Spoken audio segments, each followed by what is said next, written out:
Whoops. Because Scott and others, two wonderful people. Who do you got? Hey, how are you? That was like my little introduction. I want to comment on watching TV all night. Whether it's not really good for you, but it was just, I mean, it's exciting because there was a lot of people that were a little down on Mr. Biden running, and they were so respectful to him that, and he needed it because he's a wonderful guy, he does wonderful stuff.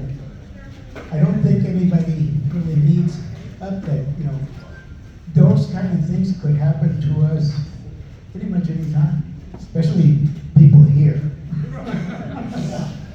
and some young people. So whether he was able to speak or not, he's still in charge. He's still a real rebel rouser, and I'm just looking forward to him and Kamala making sure that we are going to be okay after November 4th.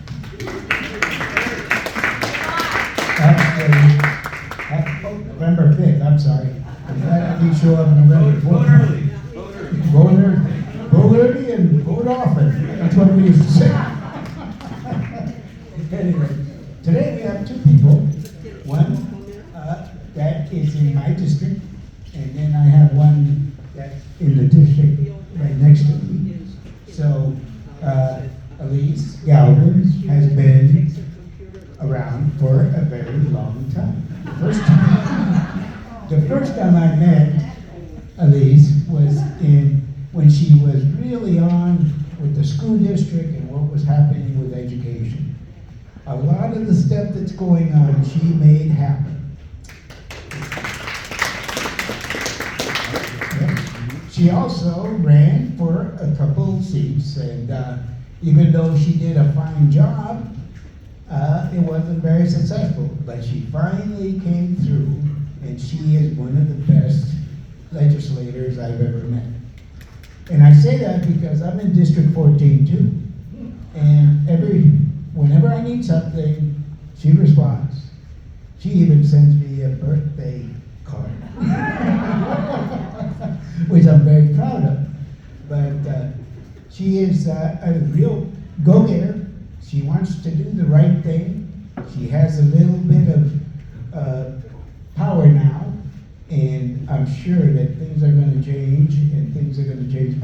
Unfortunately, a little slow for us, but Alyse Galvin is the one to make it happen. Alyse Galvin.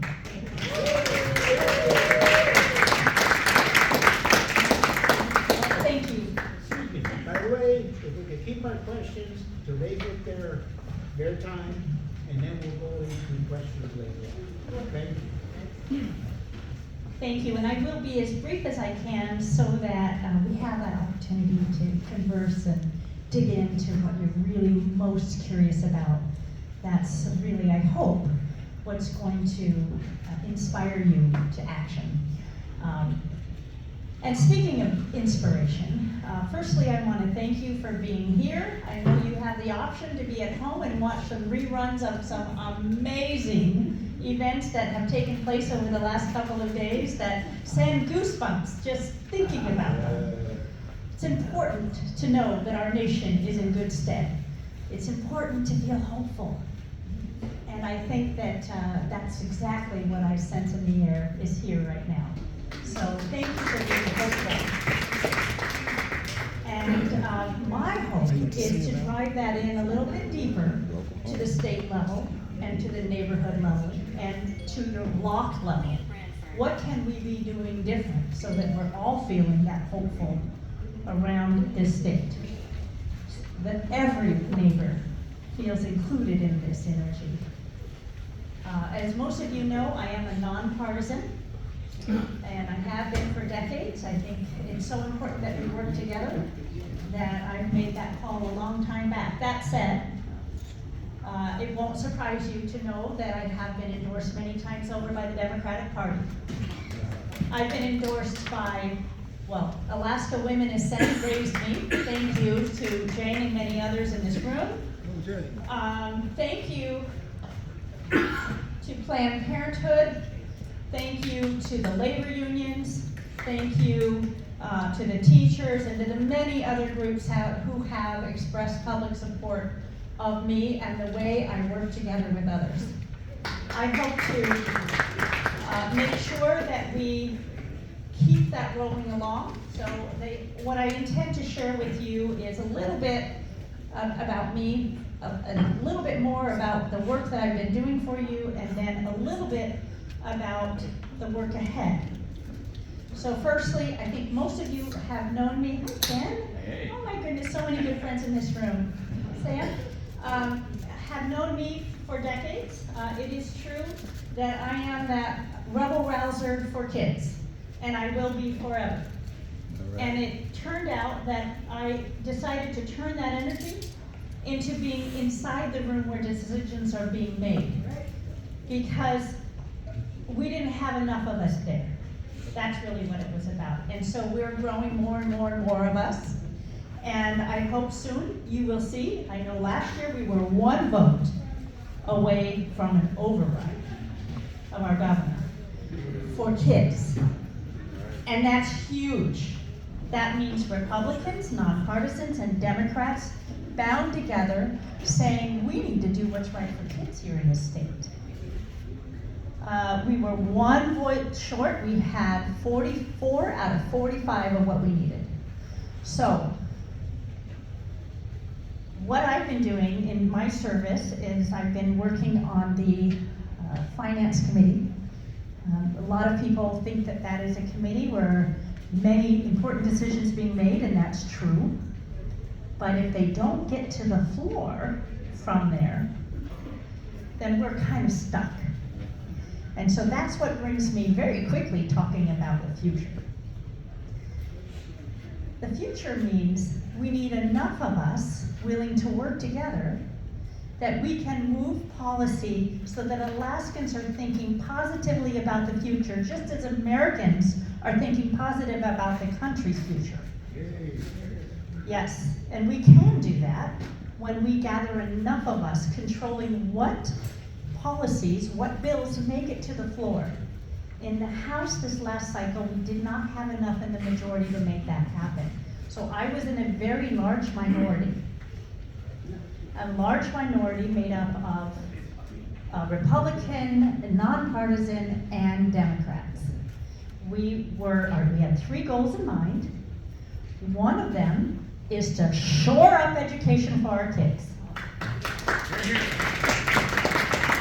Number 2 is to shore up a possible retirement and benefits plan for all workers who work in this state, keeping us safe, teaching us, and doing all of the other important things that government does well. Government is good when it's doing the right things and when it's funded properly. And then lastly, and this part's hard for some of us to swallow, but it's the truth. We need to make a long-term fiscal plan that allows us to understand that there will be a PFD in the future, that it's not going to take groceries away from our most vulnerable families if we have a tax, and that we're thinking ahead for the next generation of jobs and revenue for our state. So, those are the 3 things that we had top of mind last cycle. This next cycle, I predict that it will also incorporate much around energy. And I'm going to tell you where I am with energy. I am all things on the table. Where I have concerns is when I hear that the governor may be going toward coal, which I think isn't going toward coal, it's going backwards to coal. We can do better. There are lots of other options on the table. We need to make sure that they're reliable. We need to make sure that it fits with what's available in our homes right now. The rail belt has a deep problem. We've been meeting a lot with all of the various stakeholders in this, and we now understand that there may be some brownouts coming up, and we can be doing things about that. They're going to be tough decisions. It's going to be hard decisions. We tried to fuss with that a little bit last cycle, And I'll tell you, I was probably the loudest voice in finance, saying, we don't have enough information at this table. We are all sitting around here making up tax structure decisions, giving up, honestly, we were giving up a lot of money without any international, we should have experts at the table giving us how that would play out. That's the simplest way I can say it. That we as legislators need a lot of information. We can't make it up ourselves, and honestly, some of the analytics are so deep that we shouldn't. We don't have that expertise. I respect that, and so at the table in finance every day, I said, I'm not comfortable making this vote. I want to put it on the table that we should have experts in this room, whether it's Galvin Klein or anyone else, helping us make these decisions. And we've got to do it soon. Well, unfortunately, the leaders at hand chose to not have them in the room. And so they tried to make all kinds of crazy decisions, and I'll tell you what, the Senate saved us. And decisions weren't thrown about without a lot of data first. So, that said, we have work to do in the future. We need to get the right people in the place so that we can work together. And I want to say, firstly, thank you. Thank you to many of you in this room who voted for me. I'm grateful. This district right here rocks. I mean, I'm a little partial. But we are in a safe spot to have a progressive whose common sense will always play first. I'm grateful for your votes. I ended up with just over 84% of the vote. I'm a nonpartisan. I was running against a Democrat. I will say this, always thank anyone who ran. My opponent didn't happen to put in a lot of effort or money, but I'm grateful because we should always have people on that ballot. That's wonderful. There are other districts in this map, and I'll tell you what, I'm walking them. As a volunteer, I'm walking some of these other districts. I've walked over 250 for one. Actually, I've walked in a Republican district for a Republican. There are 2 Republicans running. And one of them I know can't wait to work with us. One of them is going to be a champion for defined benefits. One of them should be elected to work with us. His name is Chuck Hall. I'm not here to campaign for a lot of people, but I'm just saying in general that it's important that we understand that it's important to talk to that candidate, look at the numbers, see who's possible, who could win, know what your values are and whether they align, and make sure that we are focusing our energy. In fact, I'm going to say hyper-focusing. In my district, because I feel I'm safe in this seat, I'm going to continue to work it. Because we want the highest turnout possible. Why? Because there are other people running on my ballot. Other people like Mary Peltola. Mary Peltola needs to get to that same number of votes as she did last time she ran. Even I'd like to see her do better. And that will happen when districts like mine vote with high density. So I am working it hard, I do things like send birthday cards, not because I'm looking for your vote, but because I'm working to be a good representative, and you'll just remember to vote because you know somebody's looking after you, and I will look after everyone in my district. But I think it's important that we understand some of these numbers. I'm going to share them with you. Hang on a second, I've got something on my phone here. So, you've seen the news and you were probably pretty excited about a lot of races, but turnout in 24 was low. In some cases, half of what it was in 22 in the primary. In districts 13, 14, 15, in 2022, they were 26, 31, and 38. So remember those numbers, in the 20s and 138, right? 26, 31, 38 was 2022. This year, so far, and we've got almost all of them counted, we're at 12, 14, and 18. So less than half. Why is this important? Well, first of all, why do you think it's happening? For some people, they think of this race now as a straw poll because of ranked choice. It just doesn't feel as relevant to them, for some people. For some people, they haven't been reminded.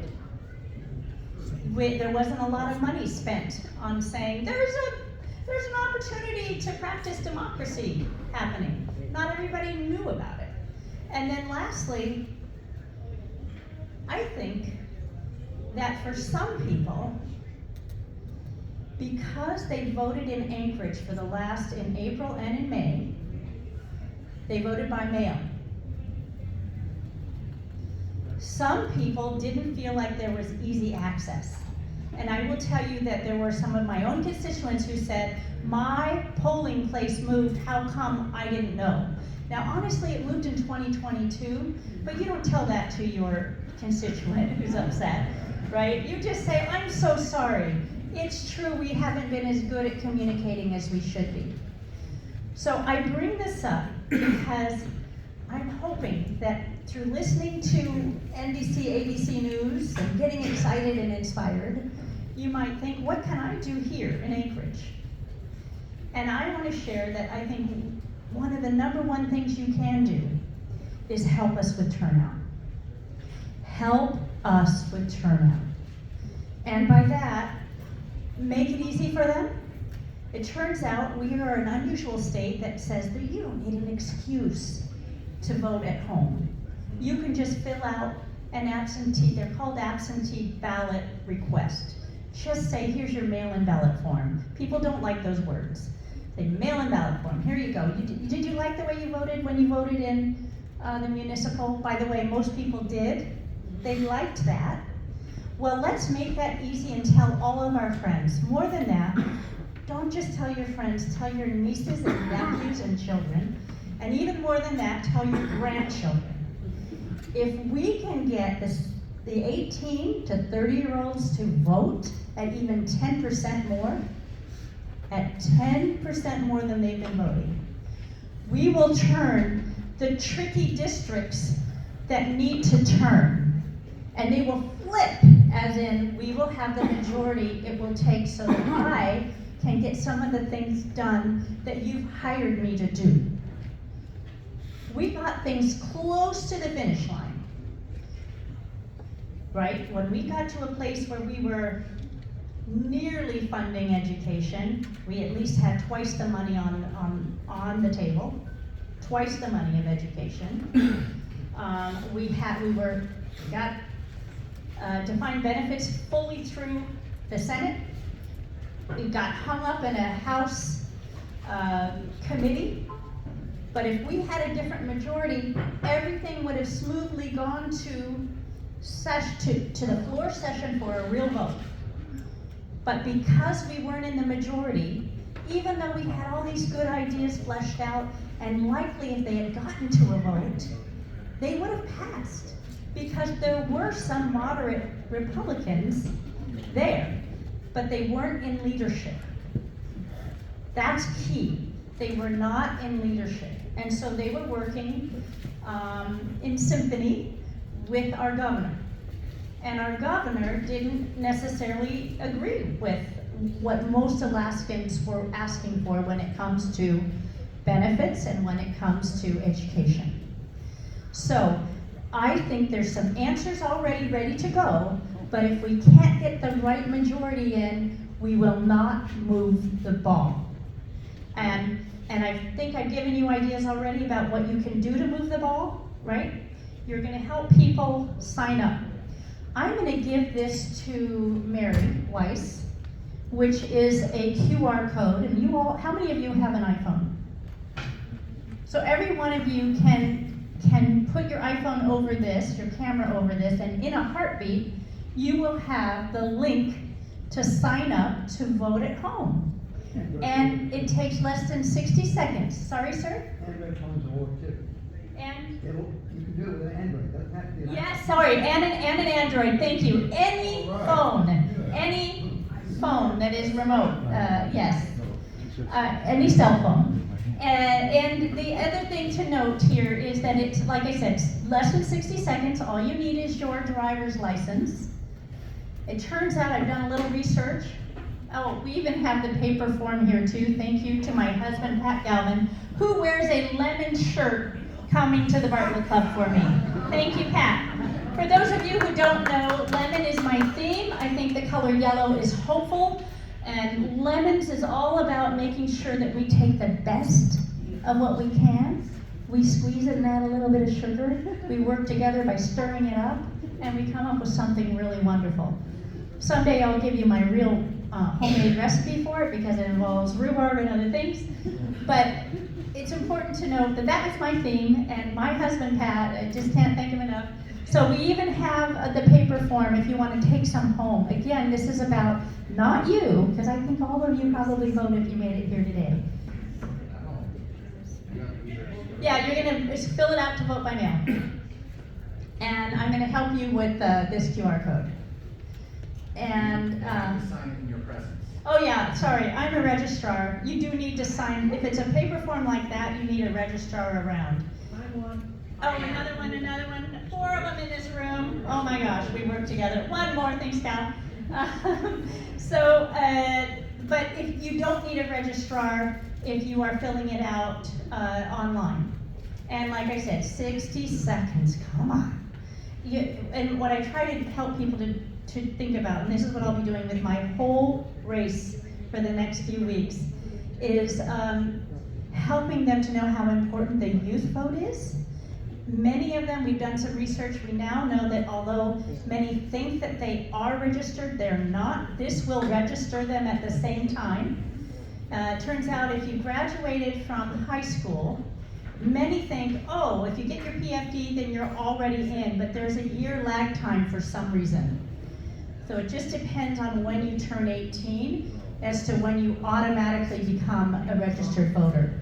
So please, if you have anyone that you know that just graduated, just have them sign on up anyway.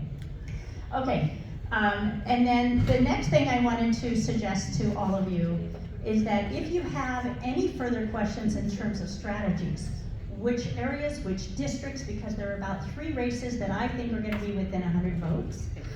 So if you're curious and want to get in on that wagon of helping, all of us know people in other parts of Anchorage. And if we put our energy hyper-focused on where we know we should be putting it, I think there's going to be no problem to getting to that majority. So that's what I have for all of you, but the most important thing is you're present. And please know that I'm grateful to all of you for being here, for caring, and for carrying on the hope for tomorrow and the joy for tomorrow. Thank you.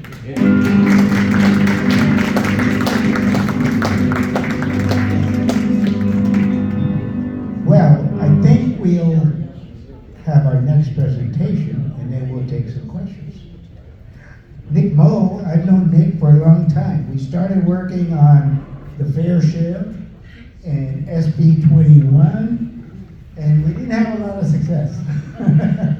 But like Alyse says, you know, if you're in the kitchen, in fact, the unions have a saying that says if you're not at the table, you're on the menu.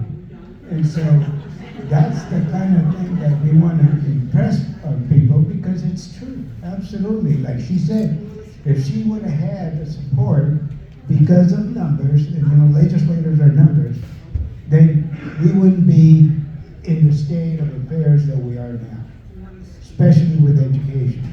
But back to Nick. Nick has been around forever as far as I'm concerned.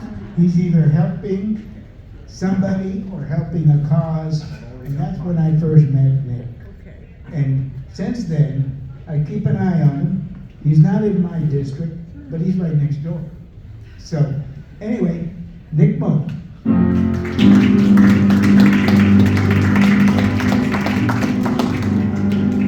Thank you, Angel.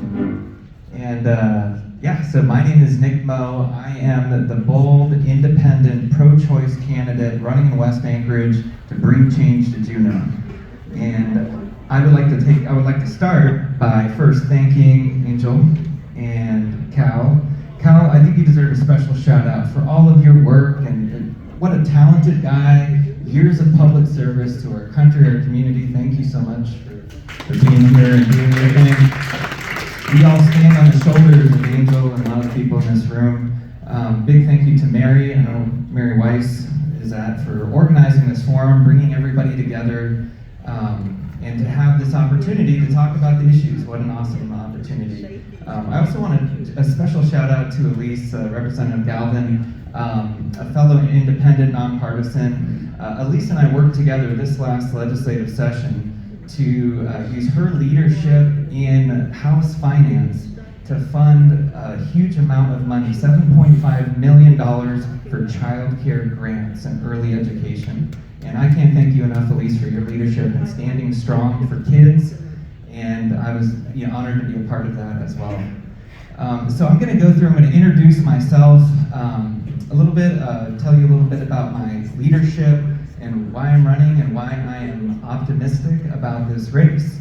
So a little bit about me. I'm a fourth generation Alaskan, and my family came from Minnesota, so we're pretty excited about the Tim Waltz. Did anybody see our future vice president's speech? What a barn burner. My mother-in-law Carol is here. Shout out to Carol. She's a lifelong Democrat and a retired teacher. We both watched that speech before this, and we're fired up. And I am a proud parent of 2 kiddos in the Anchorage School District, and my son Martin just started kindergarten today. It was his first day, and Grandma's here for it, and we're excited. I'll tell you about my 4th grader Cora here in a little bit as well.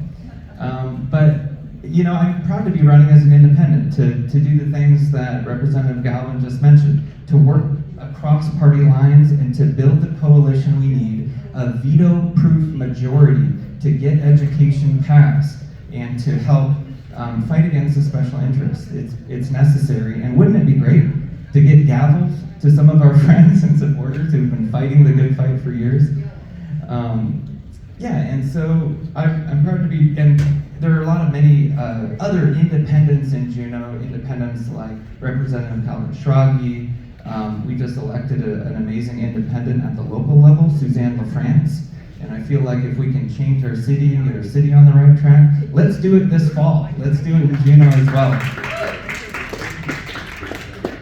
So a little bit about me. My path to politics isn't very orthodox. I ran for mayor of Anchorage when I was 19 years old to address the important issues and to encourage my friends to vote and get out and participate in government. The guy who won, I don't know if you've heard of Mark Begich. He hired my punk teenage self to work in city government on the things I was passionate about. And so it's his leadership and mentorship that really brought me from being just kind of an outside activist from a working class labor family that's very non-political to the activist and person I am today. And I'm very proud of that. I'm very proud of my career working across party lines to get things done. And I learned that from some of my mentors. In the Begich administration, we worked with the business community to bring curbside recycling to Anchorage. We helped get phase 1 of Fire Island wind turbines funded and advocated for in Juneau. I was a staffer. I went from working there to being a staffer to the late Senator Johnny Ellis, who is a big mentor and friend of mine. And absolutely, here's to Johnny. And he taught me how to work across the aisle to get things done in Juneau. And as his staffer, we worked with Kevin Meyer to get paid sick leave across the Senate and many other big priorities. Since then, I went from there to being government relations director for students at UAA, and we worked with Sean Parnell, the governor at the time, to get the Alaska Performance Scholarship Plan funded, $400 million for high school students to stay in Alaska, go to college here, and hopefully build their careers here too. I went from there to helping start the Alaska Food Policy Council. I'm the Alaska-grown candidate in this race. I love Alaska-grown foods. We just did a questionnaire for the Food Policy Council this morning, which is great. But we need more investment in our local small businesses. And I worked across party lines then with Bill Stoltz, who was in charge of the capital budget, to get $3 million for local food in schools. And that was such a huge boost for farmers who knew if they increased production, they would have a market for those local foods as well. That's how we grow our economy. So I'm proud of all this bipartisan effectiveness, but I know when we need to stand up and fight those special interests. And as Angel was saying, we were fighting in the trenches. As soon as Senate Bill 21 passed in 2013, so many of us knew that would bring devastation and bankruptcy to our state. And that's exactly what we have seen. And I'm proud of being on the right side of history on fights like that. And we've spent $20 billion of our state's savings since SB 21 was passed. And what do we have to show for it? We have an out-migration. We have a crisis with energy. We have a crisis with education not being fully funded and long-term funded. I have other examples of standing up to special interests in West Anchorage. We stood up to the airport in their big interest to stop the expansion of the runway that would ruin the coastal trail, because we think that the coastal trail is a good part of our quality of life and should be protected. I have other examples of, I helped run 2 statewide initiatives to stop the Pebble Mine, and I'm very proud of the support. Thank you. And I'm very proud of the support I have from the people in Bristol Bay who are supporting my campaign. And I have recent examples as well. I don't know if anybody's heard of the Alaska landmine, or Jeff Landfield and his blog, conservative blog, but he's recently attacked me for the 2 things I'm actually most proud of in my campaign, for being bipartisan and having the support from the Alaskans who are fighting for a fair share of our natural resources. And as you heard from Representative Galvin, you can't get things done without working across the aisle. Our challenges are too big, and it's too important to get lost in partisan politics and squabbling. We have to build the coalition, and that's my goal, is to build the coalition, the veto-proof coalition that's gonna get things done. And that's a little bit about my leadership. I'm not just gonna push a red or green button. I'm going to organize, use my skills as a political organizer to build the support it takes to get those things passed. And as was mentioned, we lost education by 1 vote. 1 vote. And not only that, the pension reform, 1 vote in committee. We are so close to being able to turn the tide and get a lot of these things accomplished, and I want to be part of the solution in Juneau. And so since then, I've worked for a lot of great people. I'm really proud of working for Senator Bill Lukowski as a staffer. The governor actually just signed one of the pieces of laws I carried as a legislative aide, the community solar bill, the community energy bill that allows people who don't necessarily have wind or solar at their house to still subscribe to a project and benefit from it. I think that's a step in the right direction. But I want to talk specifically about why I'm running in the specific instances of education and how that vote happened. So my 9-year-old daughter is at Turnagain Elementary School, and her 3 favorite programs were on the chopping block this year: Arts and Choir, the Ignite special gifted program, and the language immersion program that she's in. All 3 it's her favorite reasons for going to school. I'm so proud of her. She not only spoke at the school board, but she hand wrote letters to lawmakers, came with me on one of my trips to deliver those letters, and she even spoke at the Anchorage caucus meeting in a room full of 200 people and a wall of 20 legislators. And her message was clear: do the right thing regardless of what the governor thinks. She said it better than I think any of us. But they didn't do that, right? We were not only 1 vote short. I learned about some of the special interests that whipped 3 of the votes against education the morning of that vote. And to tell you I was disgusted and outraged would be an understatement. And as soon as I heard about how this came about. I was headed back home from Juneau on the airplane, and I looked up my opponent, Carolyn, who's the other candidate in the race, and I said, I gotta meet her, I don't know her, I need somebody who's gonna go to Juneau and fight for my family, and stand up against these special interests that are not only bankrupting our state, but mortgaging our future for short-term profits. And I had a great conversation with Carolyn.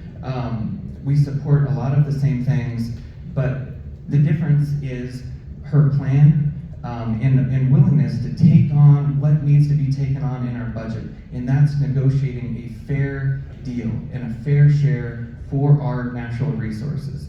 Ladies and gentlemen, we will not be able to fund education and support our economy without having all solutions on the table. And the only interest that has not been on the table these last 10 years is the issue with oil taxes. And so I want to talk a little bit about the three kind of main issues about why I'm running. We talked about education, and it's critical. I mean, I challenge anybody, show me a thriving community or a thriving economy that doesn't have quality schools across the country. That's a bedrock of that, and we need that in Anchorage as well. We used to be one of the best school districts in the country, and we deserve to give the support that our teachers and our kids need to be successful. With the budget, you know, our state, it's literally headed towards bankruptcy, and you will not find many politicians or current elected officials talking about what it means. For example, the Willow Project. I'm excited that the Willow Project is being built, but did you know that it's going to cost our state $10 billion before it's revenue positive? Define a broken oil tank system, and I point to that. Should our state go bankrupt because of one project? No, but we need balance, right? We can't kick out the oil industry. We need to work with them to incentivize and share the risks of the development of these projects. The other piece of the budget is these unnecessary oil tax credits. From $800 million to $1.3 billion, depending on the price of oil, we are giving oil tax credits to the legacy oil fields that have been producing for 40 plus years. Tell me, how is that incentivizing new projects on the North Slope? How is that helping us meet the needs of our state? And the last thing I want to talk about is the S corporation loophole. There is a Texas billionaire that is refusing to pay taxes in Alaska and is getting away with it. And not only are they refusing to pay their corporate income tax, they're holding our state hostage over developing Cook Inlet natural gas. Who is standing up against Hillport? Who's willing to take on a special interest like that?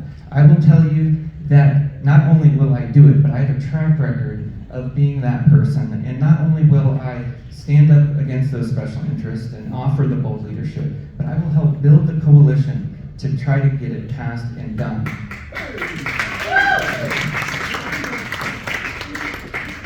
And we can't solve our energy crisis without getting Cook Inlet to fulfill their contractual obligations to the state of Alaska. Develop the damn natural gas already. Don't sit on it.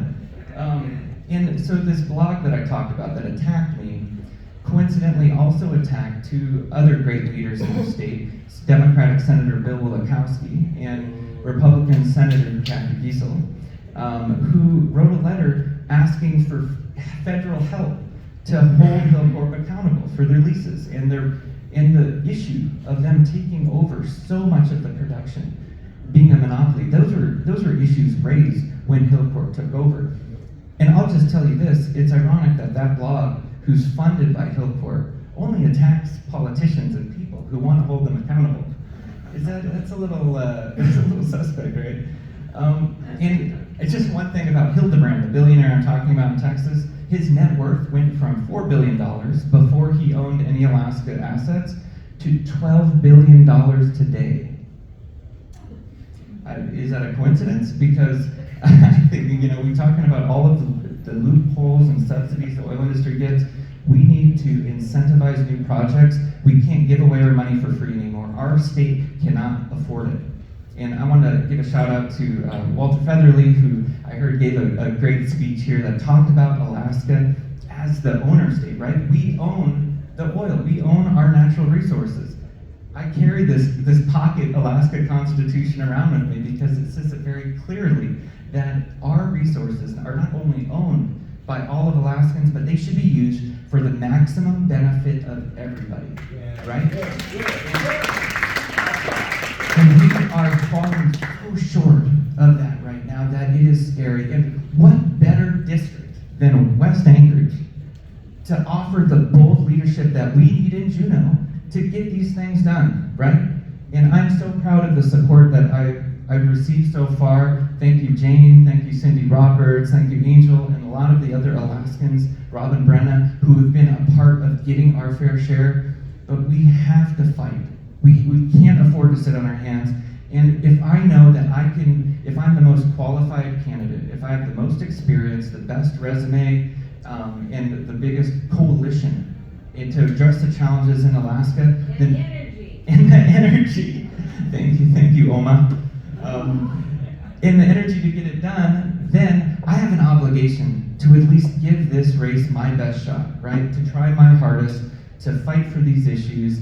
And even if we're not successful, we are going to bring this message right to the front door of Hillcourt, right to the front door of the politicians in Juneau who are refusing to take on these big challenges, because we will not be able to address our fiscal issues without addressing the elephant in the room, and that's giving away our oil taxes right now and giving away our oil wealth. So I want to leave time for a few questions, but I also just want to talk a little bit about the primary results and kind of my path forward and why I'm optimistic. This last race, so I got in this race a little late.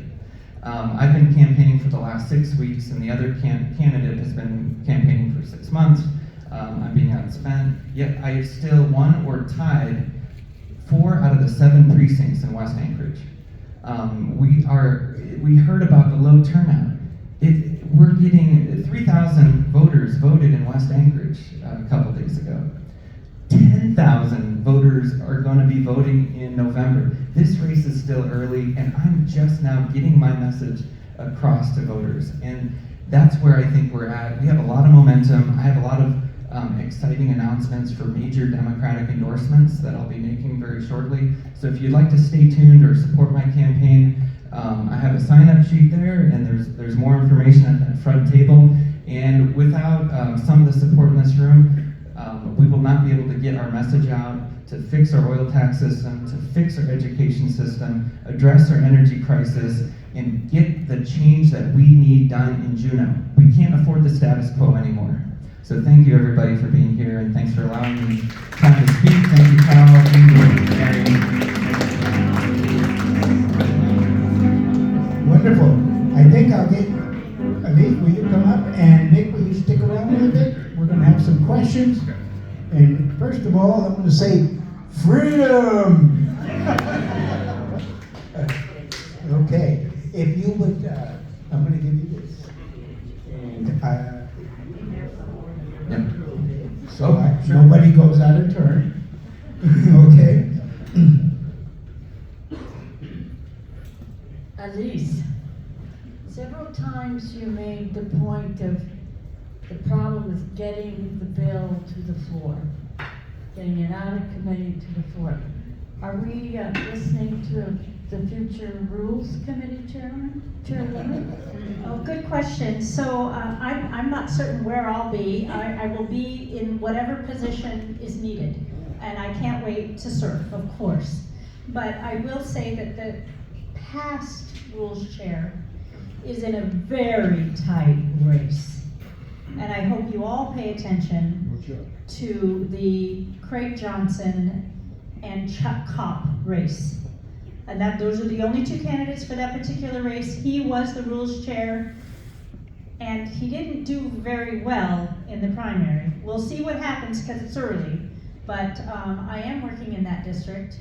I'm encouraging everyone to think about that if they know anyone who is in southwest Anchorage. That's Democrat. There's no Democrat running in that race. They're both independent. They are both Republican. They are both Republican. One is named Craig Johnson, and he's the one who's been the rules chair. He's been oddly leaning far right, and he did not let many things go to the floor, and some of the bills he changed drastically in rules, which is not done. It's very, very rare that happens. So the one who is coming in, he has served before, his name is Chuck Kopp. He's a Republican, he's a moderate Republican, and he's a champion for defined benefits. Chuck Kopp. K-O-P-P, yes. Yep. So, I'm pragmatic, right? I'm going to tell you the score, the way it is. And so, for that particular seat now, it's also important to know that everything's going to change. If we change the majority, all of those seats will move. But because he was so difficult to work with to get education what it needed, to get public servants, especially public safety officers, what they needed, there's a target on his back. And it's a good target to have on his back because he's earned it, in my opinion. Over here.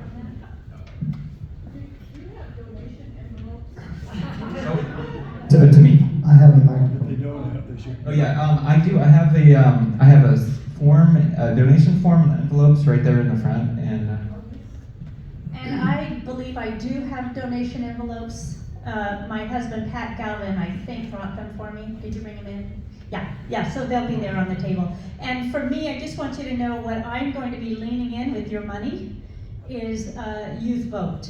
I'm hiring a very good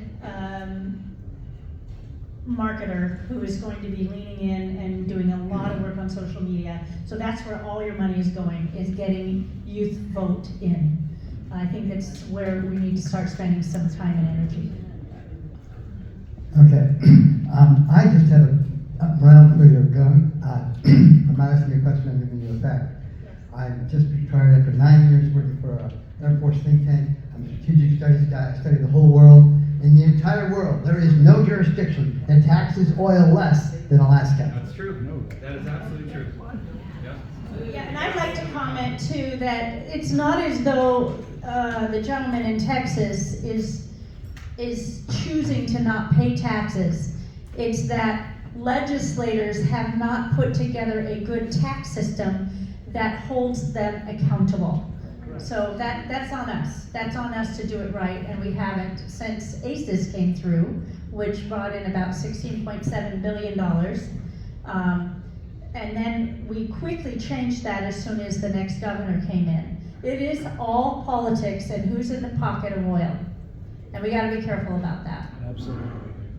But I'll tell you that he did choose to hold Cook Inlet natural gas hostage, and he's relating the two issues, that if we force him to pay the taxes like every other, like BP paid and other companies are paying, that they're not gonna be able to produce. So they're making bad choices. Well, to be fair, he's also making fiscal decisions that any company would make. They have to answer to the shareholders. I mean, they told us point blank when we went down to visit Cook Inlet last summer. They said, I'll tell you the truth, we don't want to drill here anymore. We're getting all our money from the North Slope right now. And so we don't like being here in Cook Inlet. We're going to finish our agreements like we promised. We'll do that. But then we're not happy being here in Cook Inlet. We're making a lot of money up north. They said that publicly to all of us who were visiting. Is Hilcor aren't they a privately held corporation? Yeah, they're an So they S-corp. don't have shareholders. No, it's just Oh, pardon me, you're correct. family in Texas. They don't have shareholders, but they do answer to investors. They have public shareholders, so their bigger shareholders is who they do have a relationship. Absolutely. Okay. Not quite the same direction. Just a question to Nick. One of the arguments I hear from the other side is that if we charge oil companies higher tax rates, they will simply go someplace else where it's cheaper for them, and also, by the way, environmentally dirtier. because Alaska's a very expensive place to drill for. Very profitable And place. what's the reality of that argument? I mean, that's a great point. I mean, we need to just take a step back. The special interest in oil industry has spent over $100 million in the last 10 years to convince Alaskans of that. And it's just not the case. And just as Jane, I just heard you say, there are still, Conoco has to post their quarterly profits, and they're still record-breaking quarterly profits. And we need competition. We need to hold them accountable to fulfill their lease obligations. And so if they're threatening to do that, we have to just play our role. Just as Alyse said, our job isn't to represent their shareholders. Our job is to represent Alaskans, to make sure we're meeting our needs and developing our resources. And I want to comment where you have the exact correct talking points. I'll also add, there needs to be data behind that. And the way that we have the current laws written, we don't have a lot of data to make that decision, or that set of decisions. Later after this year, welcome to speak with the, he was the writer of the ACES tax law. Pat Galvin was the revenue commissioner at the time, and put that together. It's complicated. Any new tax system is complicated. They said after ACES came in, they all stopped drilling. None of that is true. There's some natural truth to that, in that the way the oil fields were, they ended up not, and it was more of a market-driven decision as to whether or not they were drilling and how much. They will use that data, though, to sell their point that they're just going to leave the state if we ask for oil taxes too high. I think there is a place for us to make sure that that doesn't become true, that they don't leave the state. It is true that we need to be careful about that, but it is also true that there is this Constitution that says we must do the best we can, right in his heart, but the way to do that is to bring international analysts who know whether or not what they are saying is true. And that's the bottom line, is they have very, very good lobbyists who are paid more than any of us in this room. It's not a surprise they have better lawyers and accountants than us too. And the complexity of our oil tax structure really leaves Alaskans in the dark. And simplifying it, adding more transparency about getting the data that we need to make those informed decisions, all of that would help us play a better role as the owners of our natural resources. Over here. So along those lines, why don't we, the legislature, fund and develop a world-class petroleum economics institute at the University of Alaska that can provide us with this information in an objective, unbiased way that would work for us? That's something that we can do as a state and as a legislature. We should have done it 40 years ago, but no time like the present. Great idea.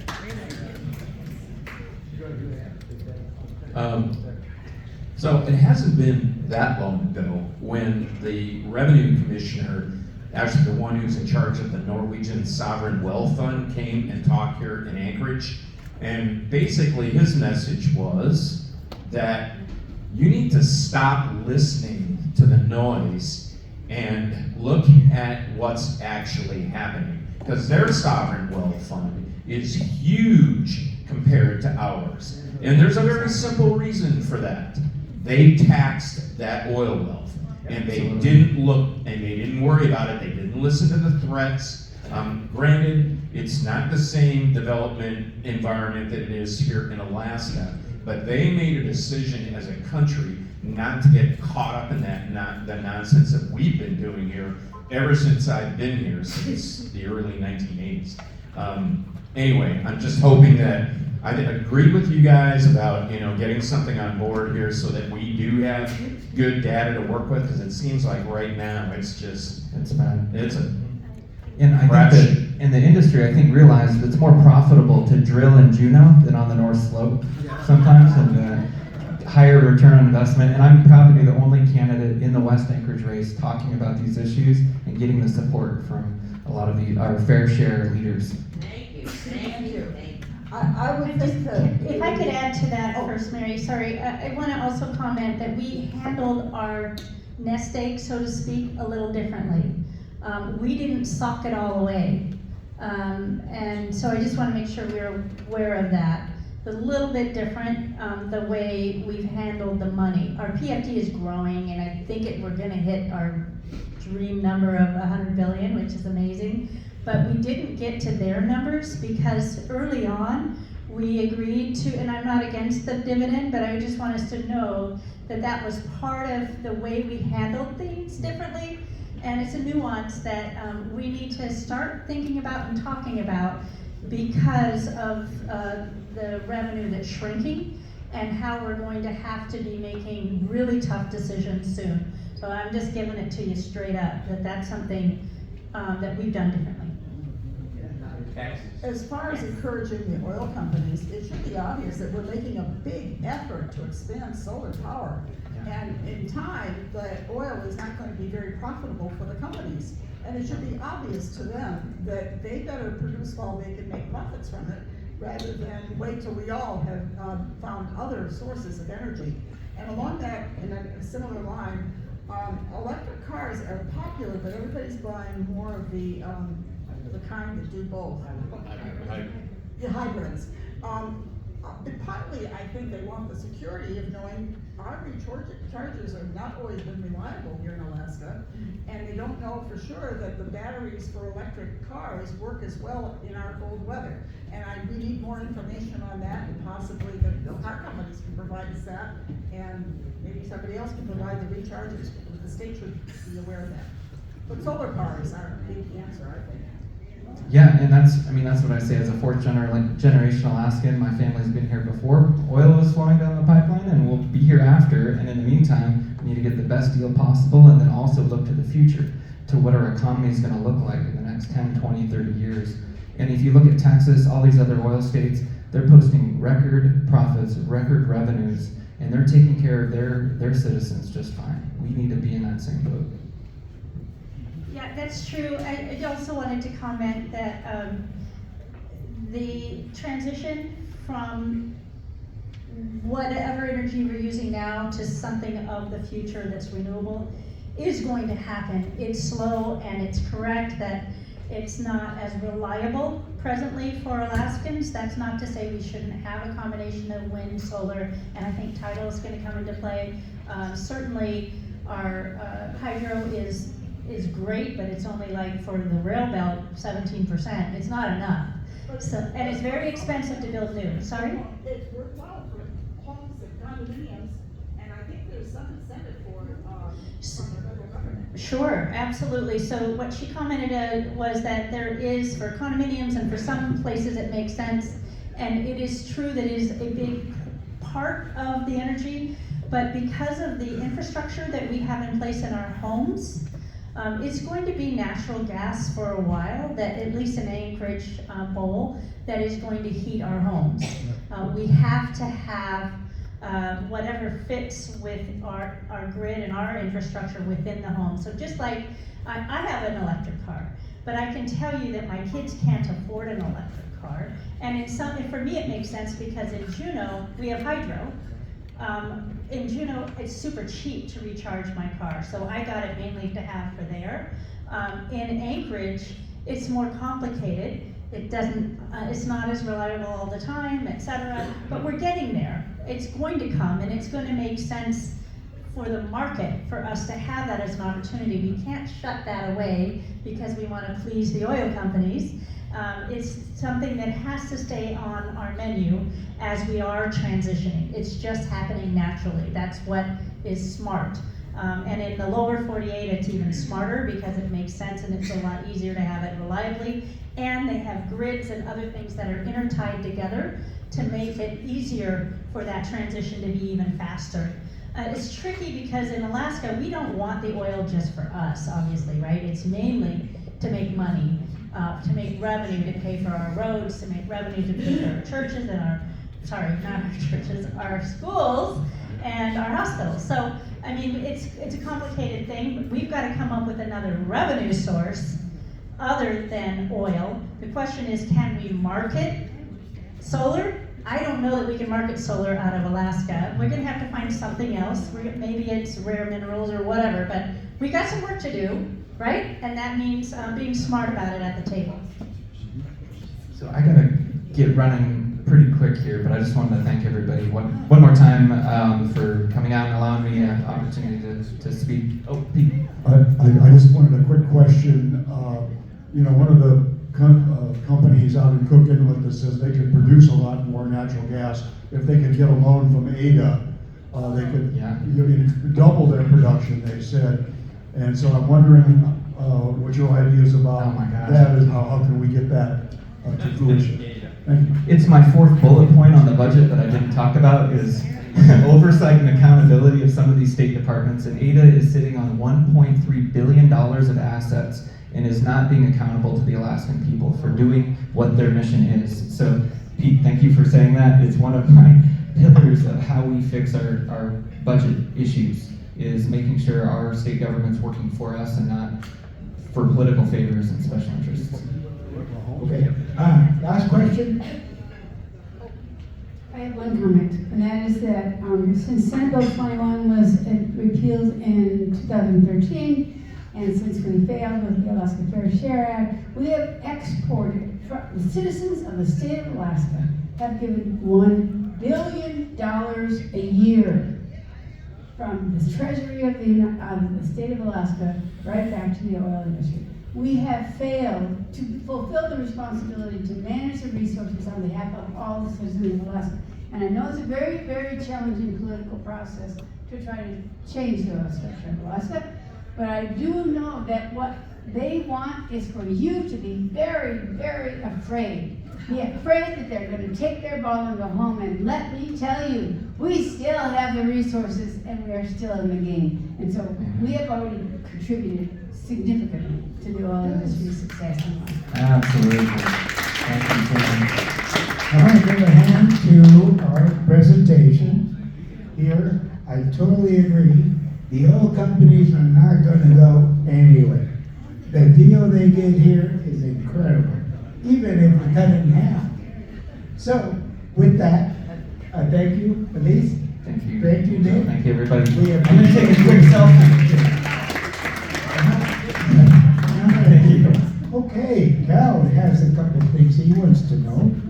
Thank you to our presenters for sure. The excitement continues. September the 6th is coming soon. The gala, the fundraiser.